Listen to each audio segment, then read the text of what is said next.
სახელითა მამისათა და ძისათა და სულისა წმინდისათა ამინ. სიტყვა თქმული წმინდათა შორის მამისა ჩვენისა გაბრიელ იმერეთის ეპისკოპოსის, მეორესა კვირიაკესა ზედა. და იხილნა იესოს ხვანი ორნი ძმანი, იაკობ ზებედესი და იოანე ძმა იმის და უწოდა მათ, ხოლო მათ მეხსეულად დაუტევეს ნავი იგი და მამაი მათი და მისდევდეს მათ. ეს საკითხული სახარება მოგვითხრობ ჩვენ ძმანო ქრისტიანებმა, როდის და რა სახით ამოირჩია უფალმან 12 მოციქულნისთვის. მოთხრობასა ამაშინა უმეტესად მიიზიდავს ჩვენს ყურადღებასა ის, რა ერთგულად მიიღეს აღმორჩეულთა ამათ წოდება უფლისა და მსწრაფ შეუდგნენ მას. და იხილა იესოს ხვანი ორნი ძმანი და უწოდა მათ, ხოლო მათ მეხსეულად დაუტევეს ნავი იგი და მამაი მათი და მისდევდეს მას. აჰარა სახით ჰქონდა გული უბრალოდ ამათ მეთევზულთა გამზადებული სმენად ღვთის წოდების. რა კი მაცხოვარმან იხმო იგი, აღარც ეჭვი, აღარც შიში, აღარც რყევა რომელიმე, ანუ სიყვარული მშობელთა, ანუ სიყვარული მონაგებთა, აღარ დააბრკოლებს მათ. გული ეტყვის მათ, რომ კეთილ არს წოდება ესე, ჭკუა მათი შეაგონებს, რომ იგინი ვერ იშოვნიან ამაზე უკეთესსა მოძღვარსა და განმანათლებელსა. სინდისი ამხილებს მათ, რათა არა დაჰკარგონ კეთილი ესე შემთხვევა, არამედ ისარგებლონ მით და იგინი მაშინვე დაემორჩილნენ ხმასა უფლისასა. ხოლო მათ მეხსეულად დაუტევეს ნავი იგი და მამაი მათი და მისდევდეს მას. აჰა ძმაო საყვარელო, კეთილი მაგალითი და სწავლა შენთვის, თუ გსურს მიღება სწავლისა და მაგალითის. როდესაც ღმერთი გიწოდებს შენ, რა სახითაც გინდა გამოგიჩნდეს წოდება იგი, ნუ ღარ ხოვნი, ნუ მიზეზო, არამედ მაშინვე ისმინე ხმა უფლისა და შეუდეთ მას. როდესაც მაცხოვარი ასწავლიდა ერთსა, იგი ხშირად ესრეთ დაასრულებდა ქადაგებასათვისა, რომელსა ასხენ ყურნი სმენად ისმინე. შეიძლება და საჭიროც არის შენდამიც მოვაქციო სიტყვა ესე. თუ გაქვს ძმაო ყური სმენად ღვთის წოდებისა, თუ გული გაქვს გამზადებული მიღებად სიტყვისა ღვთისა, თუ ჭკუა შენი არ არის განდრეკილი, არამედ სურველი მიღებად ღვთისაგან მოვლინებული სასწავლისა, ყური დაუგდე შენს წოდებასა ღვთისასა. მისთვის, რომ ღმერთი მრავალგზის და მრავალფერად გიხმობს შენსა, რომელსა ასხენ ყურნი სმენად ისმინე. შენთვისაც იყო ეს მაგალითი და სწავლა, რომელი გესმა დღეს წარკითხულისა სახარებისაგან. ისმინე იგი და იყავ მობაძავ კეთილ გონიერთა მათ მეთევზეთა. ღვთისაგან არის ყოველი იგი შემთხვევა, როდესაც გული შენი გართული სოფლისა ამის ამოვებასა შინა, უცბად გაიხსენებს ღმერთსა, შეწუხდება რომლისამე მიზეზისა გამო. მოსწყინდება, მონება ცოდვისა და ისურვებს მიქცევად ღვთისადმი. ხშირად სინდისი შენი ტვირთ მძიმე ცოდვისაგან სწუხს და იურვის, გაიძულებს და გდევნის მიქცევად ღვთისადმი. გარნა საუბედუროდ, ნაცვლად მისა, რომ ყური დაუგდო ესრეცა შენსა შინაგანსა მდგომარეობასა და მიიღო იგი ვითარცა წოდება ღვთისა და შეუდგე ხმასა უფლისასა და მისდევდე მას. შენ თვითონ დააჩუნებ სინდისსა შენსა და მით გააუქმებ წოდებასა ღვთისასა. ღვთისაგან არის ისიც, როდესაც შეგემთხვევა რომელიმე უბედურება, როდესაც შენ ხარ შეწუხებული ანუ სიკვდილითა, ანუ სიღარიბითა, ანუ სნეულებითა. ყოველთა ესრეთთა შემთხვევათა კაცნი ღვთის მოშიშნი და ღვთის მოსავნი მიიღებენ ვითარცა ღვთისაგან მოვლინებულსა წოდებასა. შეიმუსრიან გულთათვის და დაემორჩილებიან სიმართლით დამსჯელსა მარჯვენესა ღვთისასა და ცდილობენ, რომ სინანულითა, მოთმინებითა და მორჩილებითა გაისწორონ ცხოვრება თვისი და შეიქმნენ ღირსნი ღვთის მოწყალებისა. ანუ იქნება ღმერთმა გიწოდა შენ კიდევ სხვითა სახითა, იქნებ მან მოგცა შენ პატივი და დიდობა შორის მოყვასთა შენთან. იქნებ შეგამკო ჭკუითა, სწავლითა ანუ სიმდიდრითა. კაცი გონიერი და ღვთის მოშიში ამათაც მიიღებს ვითარცა ღვთის წყალობასა და უმეტესად შეიყვარებს მას. გარნა შენ საუბედუროდ, ნაცვლად ამისა გული გაქვს გაქოვებული. ყოველი ესრეთი შემთხვევა ხშირად უმეტესად გაშორებს ღვთისაგან და არათუ მიგაახლებს მას. ერთი სიტყვით, რაოდენგზის გული შენი გრძნობდა წოდებასა ღვთისასა, რაოდენგზის გეტყოდა იგი შენ, თუ რო არის მიქცევად ღვთისადმი და დატევება ყოვლისა ამ სოფლის ბოროტებისა და ცოდვისა. რაოდენგზის გული გიწუხდა, სინდისი გაიძულებდა, ნეტარ ხარ მაშინ, თუ ისმინე წოდება ღვთისა და მსგავსად მოწაფეთა შეუდექ იმას. გარნა საუბედუროდ, ხედავ, რომ შენ მაინც მარადის აუქმებ წოდებასა ღვთისასა და ყოველნი ღვთისგან მოვლენილი სწავლანი დარჩნენ შენთვის უსარგებლო. რისთვის? რა არის მიზეზი საშინელისა ამის შენის დაუდევნელობისა და უზრუნველობისა? ის რომ შენ დიდად არაფასებ წოდებასა ღვთისასა, ვითარცა დააფასეს მოწაფეთა ქრისტესთან. უბრალოდ ამად მეთევზეთა ისე დიდად დააფასეს წოდება ქრისტესი, რომ არათუ მეფსეულად დაუტევეს ნავი თვისი, ესე იგი ყოველი ქონება თვისი, არამედ მშობელნიცა თვისი. შენგან ღმერთი არ მოითხოვს ესოდენ სამსხვერპლსა, რომ დასტოვო ყოველი შენი საქმე და ღმერთი ყოველი შენი საქმე და ქონება და შეუდგე ღვთისმსახურებასა. ესრეც სამსხვერპლსა ღმერთი მოითხოვდა და მოითხოვს, მხოლოდ რომელთა მიერ შეულთაგან, რომელთა მე საკუთართა შემთხვევათაშინა. შენთვის ისიც საკმაო იქნება, რომ მხოლოდ წოდებასა ღვთისასა და ღვთისმსახურებას ააფასებდე უდიდესად ყოველთა სხვათა საქმეთა შენთან. არ დავიწყდებოდეს ეს სიტყვა მაცხოვრისა, სული უფროს არ საზრდელისა და გვამის ამოსვლისა. ანუ ესე, რა მიუძღოს კაცმან ნაცვლად სულისა მისისა. და სულის ცხოვნების საქმე წინა უვიდოდეს ყოველთა შენთა საქმეთა. და რადგანაც სულის ცხოვნება შეიძლება მხოლოდ სარწმუნოებითა, სასოებითა, სიყვარულითა და სიმართლითა, ერთი სიტყვით ყოვლითა სათნოებითა, მაშა სადამე ზრუნვა და შეძენა ამათი უმეტესად ყოვლისა უნდა გაწუხებდე შენ და მიგაჩნდე შენ უდიდეს სხვათა ყოველთა შენთა საქმეთა. ბოლოს ყოველნი სხვანიცა შენი ამ სოფლის საქმენი შრომა და ზრუნვა ისე დააწყო, რომ იგინიცა შეგეწეოდენ ერთსა ამას და უმთავრესსა საქმესა, ესე იგი სულის განათლებასა და ცხოვნებასა, რომელიცა მოგცეს ჩვენ ღმერთმა. ამინ.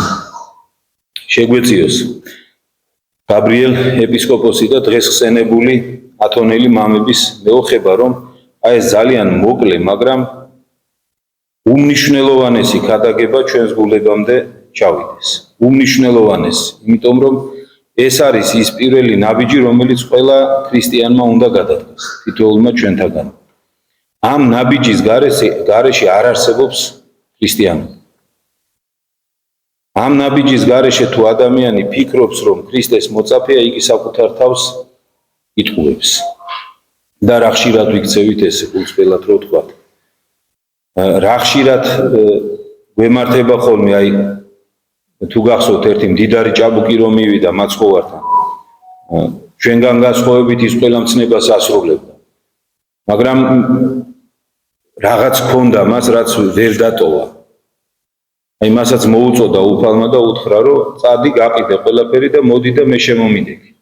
და დამწუხრდა ეს ჭაბუკი და წავიდა. აი რა ხშირად აღმოვაჩენთ ხოლმე ჩვენს გულში რაღაცას, რის გამოც აი ამ ჭაბუკივით ვიქცევით ხოლმე და თითქოს ერთხელ მისულები მაცხოვართან, თითქოს მისი მაძიებლები ისე უკან გავდივართ ხოლმე. ვერ ვიტყვით ეხლა, რომ თქვათ ჩვენ აქ მდგომარენი თქვათ არ უსმენთ უფლის სიტყვას და არ გვაინტერესებს ხო მისი სიტყვა. ამას ვერ ვიტყვით. მაგრამ ფაქტია, რომ არც ისე ვიქცევით, როგორც მისი ჭეშმარიტი მოწაფეები უნდა იქცეოდნენ. არც ისე ვართ უფლის სიტყვაზე შეყვარებულები, როგორც მისი მოციქულები იყვნენ. მიიღეს რა ერთხელ წოდება მისი, რომ არასდროს აღარ განშორებიან მას. არასდროს. ესეც არა ვართ. აი უფრო იმიტომ ვიძახი, რომ ვემსგავსებით ჩვენ აი იმ ჭაბუკს, რომელსაც ჰქონდა სურვილი, რომ ცხონება დაემკვიდრებინა და ამ სურვილით ანთებული მივიდა მაცხოვართან და ეკითხება მას, ხო? მაგრამ სამწუხაროდ მიიღებს რა პასუხს, მისთვის რაღაცა უფრო ძვირფასი აღმოჩნდება და ის ტოვებს უფალს. აი ხშირად, ძალიან ხშირად ესე ვიქცევით ჩვენ. ძალიან ხშირად სამწუხაროდ. ამაზე არ ყურადღება მისაქცევი და ამაზე უნდა ფიქრობდეს ყველა ქრისტიანი თავის ცხოვრებაში, ყველაზე მეც. და სულ ბოლო აბზაცი, აი მოკლე აბზაცი და რა კარგად გვეუბნება, აი მოკლე მითითებებს გვაძლევს წმინდა მღვდელმთავარი, რომ რაზე უნდა გავამახვილოთ ჩვენი ყურადღება, ხო? გვეუბნება, რომ იფიქრე ამაზე, შენ იმას არ გთხოვს მაცხოვარი, რასაც რჩეულებს თხოვს, ხო? რომ საკუთარი თავი და ყველაფერი გადადო, მოიძულო ყველაფერი და მთლიანად შენი თავი მიუძღვნა ღვთისმსახურებას. ამას ერთეულებს თხოვსო. მათვისაც ეს შეუძლიათ. მაგრამ შენ გთხოვს და გეუბნება, ნახეთ რა, სულ ორ ხაზში ატევს ამას წმინდა მღვდელმთავარი. გახსოვდესო, სული უფრო მეტია ვიდრე გვამი. ანუ სხეული. და რომ სული სანაცვლოდ ვერაფერს ვერ წარუდგენ უფალს. აი ეს გახსოვდესო და ყველა შენ საქმეს ეს წარუძღვანე წინ. ისე რომ დაფიქრდი ადამიანი, აი ამ ორ რამეს თუ დაიმახსოვრებ, ოღონდ ნამდვილად თუ დაიმახსოვრებ, ალბათ აღარასდროს აღარ შეცოდა. და ეს ორი რამე რომ ავიწყდება ადამიანს, აი მაშინ იწყება ხოლმე მისი პრობლემები, მაშინ იწყება არეულობა, შფოთი მის სულიერ ცხოვრებაში. იმიტომ რომ აი ეს ორი რამე ავიწყდება, რომ სული უფრო ისაა საზრდელისა და გვამის ამოსვლისა და რომ სულის სანაცვლოდ ის ვერაფერს ვერ წარუდგენს უფალს. აი ღმერთმა შეგვაძლებინოს რომ ეს ყოველთვის გვახსოვდეს. ამაზე ყოველთვის ფიქრობდით. რომ თუ ესე იქნება, აი დამიჯერეთ რომ უფრო მეტად მივეწებებით უფალს. აი რატომ მიიღეს მოციქულებმა ესე სწრაფად მაცხოვრის სწავლება? იმიტომ რომ ისინი ეძებდნენ მას. ისინი ელოდებოდნენ. ხსნელს ელოდებოდნენ და ეძებდნენ. ფიქრობდნენ ამ ქვეყნის ამაოებაზე. ეს ისე ხო არ იყო რომ მათ რაღაც ისინი ამ ქვეყნიურ საქმეებში იყვნენ გართულნი, არ აინტერესებდათ ეს არაფერი და უცბად ესე არ იყო. ვიცით ხო რომ ჩვენ ისინი იყვნენ იოანე ნათლისმცემლის მოწაფეები, ხო? და პირველად ანდრიამ და იაკობმა სწორედ იოანესგან გაიგეს მაცხოვრის შესახებ, გახსოვთ ხო? ანუ მათი ცხოვრება არ იყო ცარიელი, არ იყო გაფანტული, არ იყო მთლიანად მიწაზე მიჯაჭული. ისინი მათ რაც შეეძლოთ თვითონ იმას აკეთებდნენ. მათ ჭირდებოდათ მხსნელი და როგორც კი ეს მხსნელი დაინახეს, აი იმ წუთას ჩაებღაუჩნენ მას და არ გაუშვეს. აი გახსოვთ ხო ფილიპე ნათანაელთან რომ მიდის რას ეუბნება რომ ვპოვეთ მესია. ანუ ვიპოვეთ ის ვისაც ვეძებდით ვიპოვეთ, მოდი უნდა განახოთ. აი ადამიანი ამ ძიებაში თუ არ არის, მაშინ რა თქმა უნდა ის გაფანტული ცხოვრებით ცხოვრობს და ძნელია რომ ასეთ ადამიანს რაიმე სულიერზე დააფიქრო.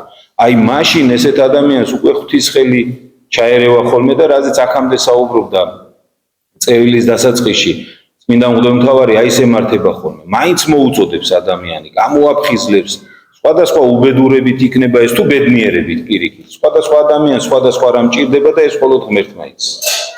ჩვენ მაგლიერებით უნდა მივიღოთ ერთიც და მეორეც, რომელიც დაეშვება უფლისაგან, მაგრამ უნდა ვიცოდეთ რომ ყველაფერი ხდება სწორედ იმისთვის რომ ადამიანი გამოფხიზლდეს და მოусმინოს უფალს, როდესაც ის მას ელაპარაკება და რაზე ელაპარაკება? მისსავე გადარჩენას. მაგრამ სამწუხაროდ, აი ძალიან ხშირად, როდესაც არათუ სხვას ესაუბრები, შენ თვითონაც რომ კითხულობ, მხსნელი, მაცხოვარი, გადამრჩენელი, სახარება თუნდაც, ადამიანისთვის ეს სიტყვები ცარიელი რჩება ხოლმე. კიდევ ვიმეორებ, არა ურწმუნოს რო ელაპარაკები, არა ხანდახან შენ თვითონ რო კითხულობ. ვერ გრძნობ ხოლმე აი ამ სიტყვების შინაარსს. რატომ? იმიტომ რომ იმ წუთას შენ არ გჭირდება მხსნელი. იმდენად არის შენი გონება გართული სამოსელზე და საზრდელზე ზრუნვაში, რომ მხსნელი დაგავიწყდა, არ გჭირდება. აი იმიტომ რჩება მერე ის სიტყვებიც არის. აი მათთვის აი ტარიგი ღმრთისა რომელმან აღიქვეს ცოდვანი სოფლისანიო იოანე ნათლისმცემელმა რო უთხრა მოწაფეებს, მათთვის ეს ცარიელი სიტყვები არ იყო, იმიტომ რომ ისინი ცოდვები დამძიმებულები იყვნენ. მათ მხსნელი ჭირდებოდათ როგორც კი ეს სიტყვები გაიგეს, იმ წუთას მიყვებიან მას. მასთან გვიანობამდე რჩებიან და უსმენენ მის მაცხონებელ სწავლებას. კიდე ერთხელ ვიმეორებ, იმიტომ რომ მხსნელი ჭირდებოდა. აი ჩვენ სამწუხაროდ ძალიან ხშირად მხსნელი არ გვჭირდება, ისევ ცხოვრობთ. ძალიან ხშირად გვავიწყდება, რომ სული უფრო მეტია ვიდრე საზრდელი და მის ნაცვლად ვერაფერს ვერ მივცემთ უფალს. აი ეს ძალიან ხშირად გვავიწყდება, მთლიანად მიწას მივეწებებით და აი მაშინ ჩვენ მხსნელი არ გვჭირდება. მაშინ გვავიწყდება ქრისტე, მაშინ ჩვენთვის სხვა რაღაცა უფრო ძვირფასი ხდება. თავიდან ბოლომდე ჩავეფლობით ხოლმე ამაში. მერე მადლობა ღმერთს, ღმერთი ისე მოწყალებას მოიღებს, რაღაცას დაუშვებს ჩვენზე, გამოგვაფხიზლებს, ისევ მოგბრუნდებით ხოლმე. მერე ისევ დაგვავიწყდება, ისევ წავალთ, მერე ისევ ღმერთი მოგვაბრუნებს ხოლმე და მთელი ჩვენი ცხოვრება მოდით ვაღიაროთ, ეს არის სხვა თუ არა. უფრო მძიმე თუ არა. მთელი ჩვენი ცხოვრება ეს არის, რომ ჩვენ გავრბივართ უფლისგან და უფალი მოგვიზიდავს ისევ თავისთან. ჩვენ ისევ გავიქცევით, ის ისევ მოგვიზიდავს. მთელი ჩვენი ცხოვრება ეს არის, მაგრამ საშიში ამ მდგომარეობაში ის არის, რომ ერთხელაც შეიძლება ეს დასრულდეს. ერთხელაც შეიძლება უფალმა უკან აღარ მოგიყვანოს. ისე გაგიქვავდეს გული, რომ უფალმა უკვე ვეღარ შეძლოს მისი გალღობა. აიუსოს ესე ვთქვათ, უფლის მოთმინების ფიალა. წმინდა თეოფანე დაყუდებული ამას ძალიან ხშირად გვაფრთხილებს თავის გადაგებებში, რომ ფრთხილად იყავი, რომ შეიძლება ეს ბოლო იყოს. აი ადამიანი შეიძლება მთელი ცხოვრება რაღაცას აკეთებდეს და შეიძლება ერთი ის რომელიღაცა იყოს ბოლო წვეთი, რომლის მერეც დამთავრდება, უკვე ვეღარ შემოტრიალდება ეს ადამიანი ღვთისაკენ. ამის უნდა გვეშინოდეს. ღმერთი არის მოწყალე, უსაზღვროდ მოწყალე. უსაზღვროდ მოწყალე, მაგრამ აი ჩვენი გული შეიძლება ისე გაქვავდეს, რომ უკვე ის აღარ მიიღოს. ღმერთმა გვიშველოს, ღმერთმა გადაგვარჩინოს ამისგან და ღმერთმა კიდე ერთხელ გავმეორდები, ჩანერგოს ჩვენს გულში და გონებაში ის, რომ სული უფრო მეტია ვიდრე საზრდელი. სული არის უკვდავი, სული არის ის, რაც გაყვება ადამიანს მიღმიერ სამყაროში.